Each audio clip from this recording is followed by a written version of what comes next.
Romantic গল্পের নির্মাতা হিসেবে দর্শক মহলে আলাদা পরিচিতি আছে শিহাব শাহীনের। এবার তিনি একেবারে ভিন্ন পথে হাঁটছেন। প্রথমবারের মতো থ্রিলার ও অ্যাকশন ঘরানার একটি সিরিজ নির্মাণ করছেন তিনি, আর সেখানেই থাকছে বড় চমক। প্রথমবার পর্দায় দেখা যাবে মেহজাবিন চৌধুরী ও প্রীতম হাসানকে। সিরিজটির প্রাথমিক নাম রাখা হয়েছে ক্যাকটাস, যদিও নির্মাতার ভাষ্য অনুযায়ী পরবর্তীতে নাম পরিবর্তনের সম্ভাবনাও রয়েছে। দীর্ঘদিন ধরেই থ্রিলার ভিত্তিক গল্প নিয়ে কাজ করার পরিকল্পনা করছিলেন নির্মাতা। অবশেষে সেই ভাবনা বাস্তবে রূপ নিচ্ছে। মানসিব নামের এক তরুণ হ্যাকারকে কেন্দ্র করে নির্মিত হচ্ছে এই গল্প।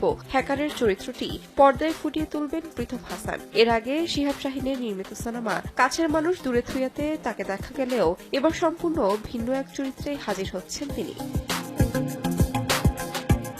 ইতোমধ্যে সিরিজটির কাজ শুরু করেছেন নির্মাতা। সবকিছু পরিকল্পনা অনুযায়ী এগোলে চলতি বছরেই মুক্তি পাবে বহুল প্রতীক্ষিত এই থ্রিলার অ্যাকশন সিরিজ। নতুন ঘরানা, নতুন জুটি আর টান টান গল্প সব মিলিয়ে ক্যাকটাস হতে যাচ্ছে এক ভিন্ন অভিজ্ঞতা। তাহমিনা তন্নি, সময় সংবাদ।